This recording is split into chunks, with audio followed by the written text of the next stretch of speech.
سلام دوستان، خوش آمدید به کانال پخت و پزهای خانگی. ما امروز همراه یک نمود پیچینی شکلارنی تیار میکنیم.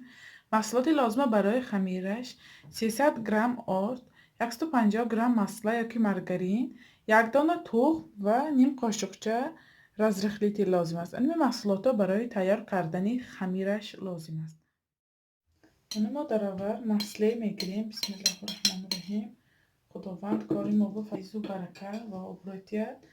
mana orada ریخته رزرخیتل حتما ما آرد به همراه میکنیم.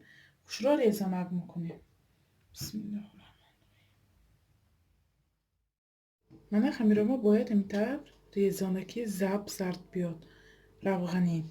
یک دانه تخم همراه کاره خمیر تیار میکنیم. اگر خمیرات ما سخت نشود میتونید یک دو قاشق آب خنک همراه کنید. بسم الله الرحمن الرحیم.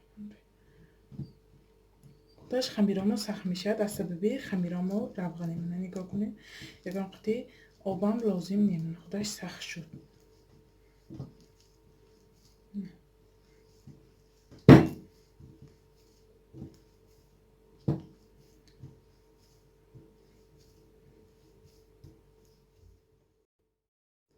منه باید خمیرامو نمیخیل روغنیم بیاد. ما خمیراموی در 15 دقیقه مرزینیک به نگاه داریم. برای چی؟ برای آنکه ما اگر خمیراموی مرزینیک به نگاه داریم خمیرامو ریزانک میبیاد، پیساش نمیبیاد. برای همین من همه وقت پیشینی تیار کنم 10-15 دقیقه خمیراموی به نگاه میدارم. من خمیری ما هم دم گیرید. ما که خمیراموی پیچنیچه تیار میکنیم. من زباله چکانده هر اکشه کلوه شکل میکنیم. بعد بالاشه منه درازکچه شکل. اینطور همیشه میمونیم. اگر خواهید درونش به 4 مغز مویز میخواهید مانده میتونید. همیشه اینطور میچینیم. لیسته پیچنیچه به حد خوشخور میشه.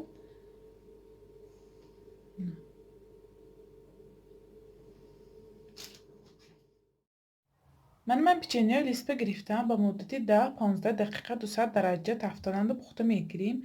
بعد روشه آرامیتیم. من درونش به شکر یکانچه همراه نکنم برای آنکه کاکائو شکره روشبه میپاشیم. برای آرایشش به ما چی لازم؟ 3-4 قاشق کاکائو و 3-4 قاشق شکر. هر دوشق شروع میخته میکنیم.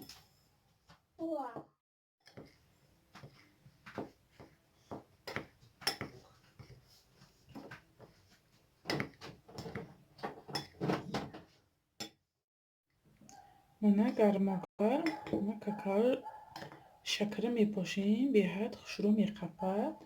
اینطور همیشه میچینیم.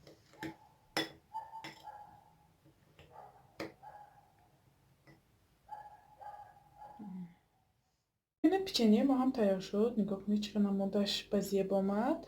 منه درونش ریزه کریم بینیم. درونش چقدر آمده است. بسم الله الرحمن الرحیم. منه نگاه کنید چقدر بریدنش عجایب بود. درونش خمیرش تماما ریزانه. برای نزدیکان خود تیار کنید. کانال ما رو دستگیری کنید، پادپیساتی کنید، یارو دوستای دعوت کنید. انشالله باز با دستگیری شما ویدیوهای بهتر و بهتر میشد. خیر تا ویدیوهای آینده در پناهی خدا باشید.